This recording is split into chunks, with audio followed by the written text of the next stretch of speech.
الحمد لله رب العالمين والصلاة والسلام على سيدنا محمد الأمين وعلى آله وصحبه ومن تبعهم بإحسان إلى يوم الدين. فصل معاصي اللسان. قال شيخنا الشيخ عبد الله رحمات الله عليه: ومن معاصي اللسان الغيبة، وهي ذكرك أخاك المسلم بما يكرهه بما فيه في خلفه. Alors, c'est un chapitre au sujet des péchés du langue. وليعلم أن أكثر خطايا ابن آدم من لسانه. قال عليه الصلاة والسلام: la plupart des péchés de fils de Adam provient de sa langue. Alors, min ma'as al-lisan, alors parmi les péchés de la langue, la médisance. C'est quoi la médisance? Le fait de parler des défauts de ton frère derrière lui, à son dos, de ce qu'il a. Il a ses défauts, et lui, il déteste qu'on lui parle, qu'on parle de ses défauts. Alors c'est ça la médisance. قال تعالى: ولا يغتب بعضكم بعضا أيحب أحدكم أن يأكل لحم أخيه ميتا فكرهتموه. Allah subhanahu wa ta'ala a dit dans le Coran, dans Surat al-Hujurat, ne faites pas la médisance l'un contre l'autre. Est-ce que l'un de vous arrive et aime de consommer la chair de son frère en étant mort? يعني كما تكره أن تأكل لحم أخيك ميتا فإذا لا تأكله حيا. Comme tu détestes de manger la chair de ton frère en étant mort, alors ne consomme pas la chair de ton frère, parce que Allah l'a comparé la médisance avec ça. Ne faites pas la médisance, c'est quelque chose de grave, c'est un grand péché. وهذا تمثيل وتصوير لما ناله المغتاب من عرض المغتاب على أفحة وجه. C'est-à-dire cet exemple que Allah Ta'ala nous a donné de ce qu'il fait, celui qui fait la médisance contre son frère, par un aspect très très moche. Le fait de manger, l'aspect c'est comme celui qui est en train de manger la chair de son frère en étant mort. ولما قررهم بأن أحد منهم لا يحب أكل جيفة أخيه عقب ذلك بقوله فكرهتموه. Lorsque Allah subhanahu wa ta'ala a dit cela comme une affirmation que vous détestez, que l'un de vous n'aime pas consommer la chair de ton frère, alors vous détestez cela. Alors si vous détestez cela, alors comme si on raisonne bien, on dit non, j'aime pas ça, je veux pas le faire. Alors il ne faut pas faire quelque chose pareil qui est la médisance de ton frère. كما تكره أن تأكل لحم أخيك ميتا فلا تفعل شيئا يشبه ذلك وهو أن تستغيب أخاك المسلم أن تتكلم في عرضه. Le fait de parler contre lui à son absence par des choses que lui il a ses défauts, et tu es en train de parler de ses défauts derrière lui. Dans ces pays occidentaux, il y en a beaucoup comme ça. Face de toi, souriant, tout ça. Une fois que tu tournes, ils commencent à t'attaquer, à se moquer, à parler contre toi. Vraiment, c'est quelque chose de très grave. Même dans la communauté musulmane, on a beaucoup, et c'est quelque chose qui est moche, qui est mauvais, qui n'est pas bien. Tu as du bien à dire, parle. Tu as des choses à louer ton frère, tu parles, sinon garde le silence. Il a un défaut, c'est vrai, il a un défaut, oui, il a un défaut. Alors parle-lui tête à tête. S'il a un défaut, parle-lui tête à tête. Pourquoi tu es en train de parler aux autres? Si c'est ton frère, essaye de le conseiller avec la bonne manière, avec la douceur, avec les vraies paroles de véracité, d'amour, ça peut donner un résultat. إذا تكلمت بصدق وكلام يدل على أدب منك وحب له وإخلاص له يمكن يقبل. ليش عم تحكي عليه أمام الناس؟ روى مسلم من حديث أبي هريرة رضي الله عنه أن رسول الله صلى الله عليه وسلم قال: أتدرون ما الغيبة؟ قالوا: الله ورسوله أعلم. قال: ذكرك أخاك بما يكره. قال: أفرأيت إن كان في أخي ما أقول؟ قال: إن كان فيه ما تقول فقد اغتبته وإن لم يكن فيه فقد بهته. Alors, Muslim a rapporté que Sayyidina Muhammad sallallahu alayhi wa sallam a dit: est-ce que vous connaissez c'est quoi la médisance? Connaissez-vous c'est quoi la médisance? On a dit: Allah et son messager connaissent mieux que nous. Il a dit le fait de parler de ton frère, de ce qu'il déteste. On a dit au messager de Dieu: et si ce que j'ai cité il a ça, lui, il a ses défauts. Alors il a dit, s'il a ses défauts, s'il a ses mauvaises choses, c'est là la médisance. Et s'il n'a pas, c'est encore plus grave, c'est du mensonge, critique avec mensonge, ça s'appelle buhtan, c'est plus grave. إذن الغيبة ذكرك أخاك المسلم الحي أو الميت بما فيه بما يكره. C'est pas seulement le fait de parler de ton frère vivant, même le fait de parler de musulman qui est mort, le fait de parler des défauts de ton frère, qu'il est vivant ou mort, de ses mauvaises choses, de certaines mauvaises choses que lui il faisait, c'est haram. أما لو كان هو مثلا لا يزعل إذا قلت إنه يحب الأكل، لو قلت هو لا يعني يقول أنا أحب الأكل ويرضى أن تتكلم فهذا لا يحرم، بس في غيره يكره فيحرم. Et peut-être certains, parce que je connais quelqu'un, il dit oui, je vous permets de dire qu'est-ce que parler. Par exemple, il dit j'ai mangé deux marmites de spaghetti, même ils sont tournés, il a mangé 2 marmites. Il accepte, tu veux dire ça, parle de ça. Et il vous donne la permission de parler de ça. Mais il y en a d'autres, non. Il n'accepte pas que tu lui dis seulement qu'il mange trop ou qu'il parle trop. Mais il n'accepte pas. Alors tu n'as pas le droit de dire ça. أما إذا هو أذن لك بشيء ما ولا يكره أن تذكره بذلك فلا يحرم. Si lui il t'a donné permission et lui qu'il ne déteste pas cela, alors c'est pas interdit. وسواء كان ذلك مما يتعلق بدنه أو نسبه أو ثوبه أو بداره أو خلقه. يعني tu es en train de le critiquer à certaines choses concernant son physique, sa maison, son comportement, ses enfants, sa famille, ses habits. Tu es en train de critiquer par ces choses-là. C'est ça qui est interdit. كي يقول فلان قصير أو أحول, le fait de dire ah oui il est de petite taille, ou celui qui est borgne, ou son père qui fait le tannage de la peau, dabbar. À l'époque, c'est le fait de travailler dans ça, c'est un métier un peu inférieur. Alors il louait un abouhu dabbar. Ou escaf. Escaf, c'est-à-dire celui qui répare les souliers. Encore, c'est pour dénigrer. Encore, c'est haram. Ou il dit fulan sayyi'ul khuluq, le fait de dire celui-là il a un mauvais comportement, il est mal éduqué, qalil al-adab, mal éduqué. Ou يقول لا يرى لأحد عليه حقا, c'est quelqu'un il ne respecte personne, il ne voit pas de respect ou de droit à personne, il ne donne pas de respect à personne. أو يقول كثير النوم أو كثير الأكل, le fait de dire oui il dort trop, il mange trop. أو طويل الذيل, il dit ses habits sont longs, parce que dans l'islam la sunna c'est l'habit qui soit au-dessus de cheville. Alors lui il dit ouais celui-là il a les habits qui sont longs, il laisse traîner. C'est comme il dit il est orgueilleux ou il laisse traîner ses habits. أو يقول وسخ الثياب ريحته طالعة, il dit il a les habits sales, toujours tu sens la mauvaise odeur de lui. C'est pas bien ça. Tu as des choses à dire, tu dis mon frère, toi tu viens à la mosquée, est-ce que tu sais que c'est bien de faire la douche, de prendre le bon parfum, de porter les habits propres?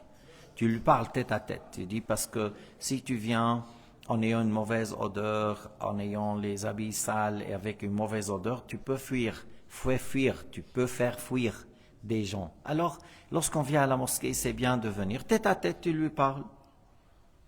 النبي كان يأمر بإخراج من رائحة الثوم والبصل تخرج منه إلى البقيع, parce que le prophète disait à ses compagnons, si quelqu'un il a l'odeur de l'ail ou l'oignon qui sort de lui, alors il lui dit de le faire sortir vers Al-Baqi', le cimetière à côté de la mosquée. Parce que tu viens à la mosquée, il ne faut pas déranger les gens. Les gens, ils veulent avoir la concentration, le recueillement, une bonne odeur. C'est pour cela, c'est sunnah de mettre dans les mosquées du bon parfum, l'encens, al-bakhour. يستحب أن تطيب المساجد، أن تكون لها رائحة طيبة، أن تكون نظيفة. وكذلك من يدخلها ينبغي أن يكون متنظفا متزينا. خذوا زينتكم عند كل مسجد.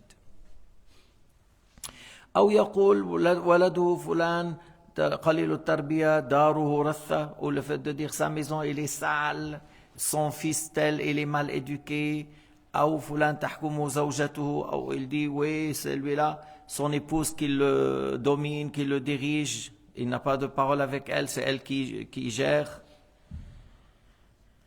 Ou يقول قليلة النظافة, ou il dit son épouse elle est sale, elle n'est pas propre. Il parle de son épouse, elle dit qu'elle est sale, elle n'est pas propre. Encore c'est de la médisance, c'est haram. ونحو ذلك من كل ما يعلم أنه يكرهه, et ce qui est pareil à ça, de toutes les choses qu'on sait que si il entend ça, il ne va pas aimer, il va détester. وبعض ما مر قد يذكر في غير الحالات التي يكره الشخص فيها ذكره, فقد يذكر رثاثة بيت الشخص مدحا له بالزهد والقناعة والقناعة بالعيش وبالقليل وخشونة العيش. Certaines choses qu'on a citées, peut-être tu l'as cité, c'est pas pour critiquer, pour louer. Comment? Certaines choses tu as parlé, pas pour le critiquer, pour louer. Tu veux parler, tu dis celui-là il est un homme pieux, un homme saint, il ne donne pas d'importance à sa maison.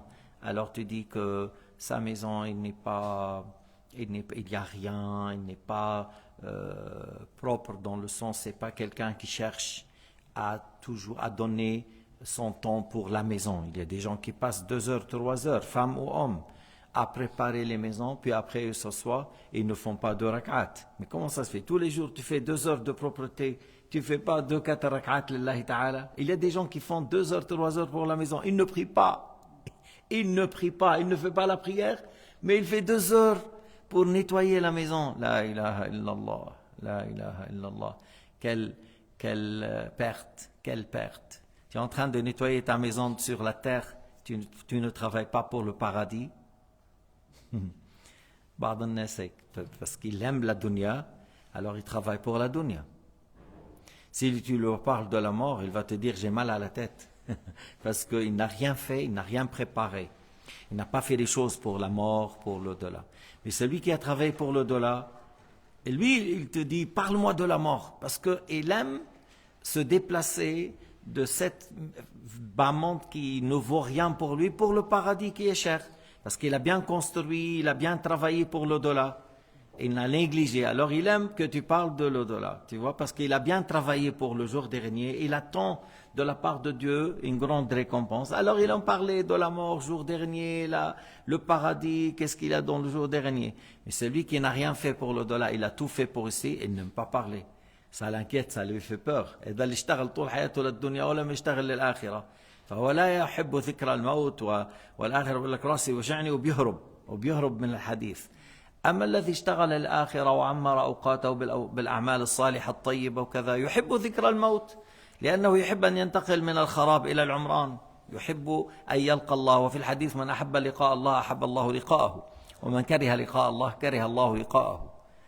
Dans le hadith Qudsi, ou le hadith qu'Annabi a dit, celui qui aime être jugé par Allah, Allah Ta'ala a l'agré, Allah Ta'ala l'agré, que Allah Ta'ala agrée cette personne parce qu'il a bien travaillé et il aime être jugé par Allah, questionné par Allah. Et celui qui n'aime pas ça, Allah Ta'ala ne l'aime pas, ne l'agrée pas. Il est une personne détestée, Allah ne l'agrée pas. Ensuite, il ne veut pas qu'il arrive ce moment d'être jugé parce qu'il n'a rien fait dans le bien.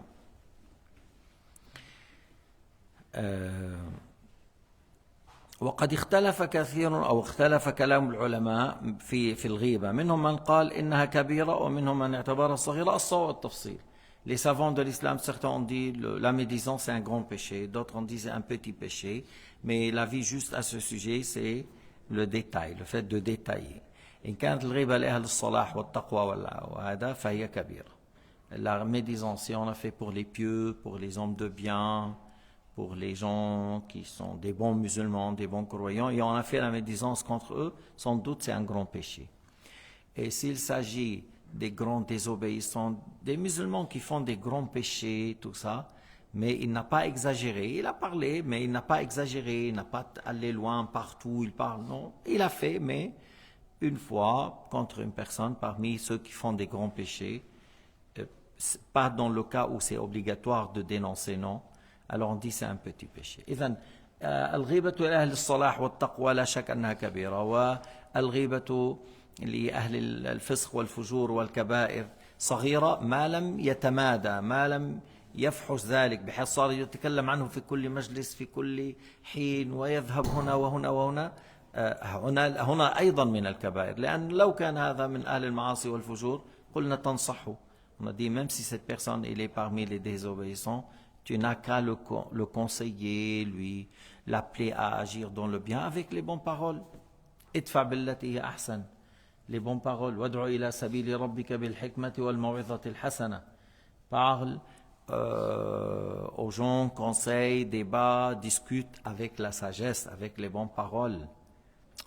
الكلام الطيب ولو لم يقبل على القليل يترك أثر طيب. Si tu as bien parlé, si tu as bien débattu, tu as bien argumenté avec le bon comportement, avec le grand sourire, tout ça, même s'il n'a pas accepté sur le ton, mais après, il était impressionné par toi et ça lui donne encore un moment de réfléchir et à être touché par ta manière de parler. Peut-être aujourd'hui il n'a pas accepté, peut-être le lendemain, peut-être dans une semaine. Mais si tu es brusque, agressif, tout ça, même peut-être ta parole elle est juste, mais ta manière comment il t'a parlé, il le fait fuir. النبي صلى الله عليه وسلم قال فيه ربه وإنك لعلى خلق عظيم. سيدنا Muhammad a été loué par Allah Ta'ala qu'il a un bon comportement, un comportement sublime. إنك لعلى خلق عظيم. وقال ولو كنت فظا غليظ القلب لانفضوا من حولك. Il a dit si tu es rude, agressive, voilà, les gens allaient s'écarter de toi. Mais avec le bon comportement qu'il avait à Nabi alayhi salatu wassalam, même avec les non-musulmans avait ce comportement.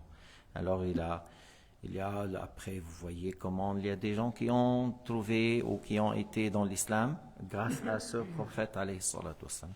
La ribata li kafir bakun ta'arfouha, il n'y a pas de médisance pour un mécréant. La ribata li kafir, le mécréant, il n'y a pas un péché le fait de faire la médisance pour un mécréant, mais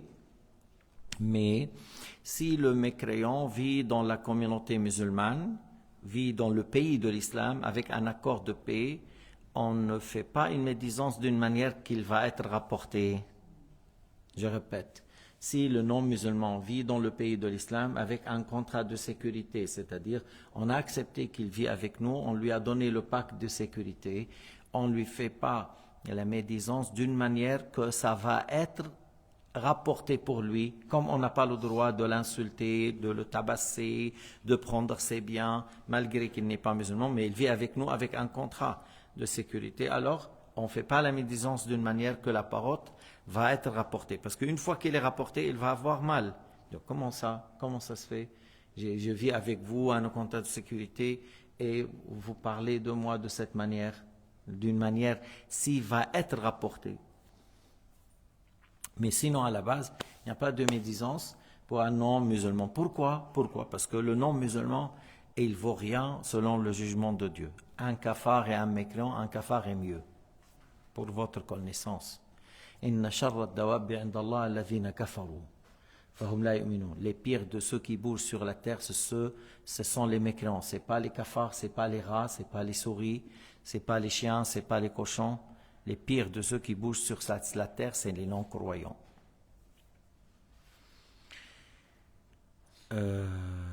وفي الحديث عم نحكي على أنه يتمادى الإنسان في غيبة أخيه إن أربى الربا استطالة الرجل في عرض أخيه المسلم. C'est un péché comme le pire de sorte de l'usure, le pire de sorte de riba, comme le fait de prêter 1000 et tu demandes 1100. Ça c'est haram, le 100 en plus. Alors la médisance, c'est comme le péché, le pire de sorte de riba, lorsque tu fais trop la médisance contre ton frère. Istitalatul rajul, c'est-à-dire le fait d'aller loin, parler là, parler ici, à toujours parler de lui, alors non. فإن هذه الاستطالة كبيرة من أشد الكبائر لوصف رسول الله صلى الله عليه وسلم إنها في الإثم كأشد الربا. وليس من الغيبة أن يقال هذا الفندق أحلى من هذا الفندق أو طعامه ألذ. Si tu dis il y a 2-3 restaurants, il y a 3 hôtels, tu dis cet hôtel est meilleur celui-là et celui-là est meilleur que l'autre. le repas ici c'est meilleur que celui-là et celui-là est meilleur que celui-là. Non, on n'est pas en train de faire la médisance. On est en train de, comment dire, donner notre point de vue au sujet de la qualité de la nourriture, la qualité de chambre et la propreté, ainsi de suite. أو تقول مثلا هذا الدكان الثياب الذي عنده dans cette maison, dans cet magasin, les habits là, ils ont une qualité plus élevée que l'autre. Tu vois, c'est pas haram. أو تقول هذا سعره أرخص. Tu dis ce magasin c'est le moins cher. Encore ça, c'est pas de la médisance, le fait de dire ce magasin, c'est le moins cher de ce qu'ils vendent. L'autre, voilà, chacun il fait ce qu'il fait.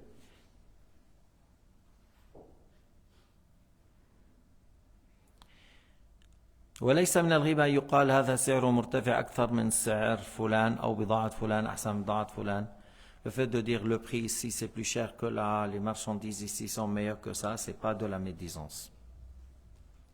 Surtout que des fois il y a quelqu'un, tu le prends toi, je vais au Maroc, je prends un Marocain avec moi afin qu'il me montre. Ou j'achète quel prix, sinon une fois qu'il te voit tu n'es pas Marocain, il commence tout de suite à monter les prix. Ah c'est un touriste, ça vient de la Suisse. Ah il a le franc suisse celui-là. Alors voilà, on commence à faire les prix trop chers. Alors, tu prends quelqu'un, toi tu parles pas, tu laisses le Marocain parler dialecte avec eux, et il négocie à ta place, et des fois il te dit non, ici c'est mieux, ici c'est moins cher. Encore ça, c'est pas une médisance, c'est pas haram le fait de dire نشتري من هنا لا نشتري من هنا هذا أرخص هذا أحسن هذا ليس غيبة. أو أن تقول فلان عنده علم أكثر من فلان. Le fait de dire on a 2-3 imams, tu dis cet imam il a plus de science que les autres. Encore c'est pas une médisance. ليس غيبة.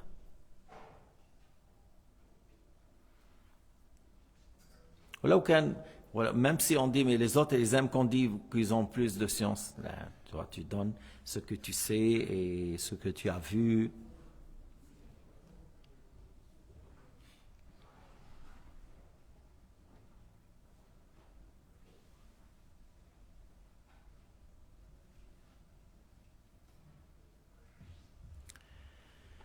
طيب إلى هنا والحمد لله رب العالمين وصلى الله على سيدنا محمد وعلى آله وصحبه وسلم.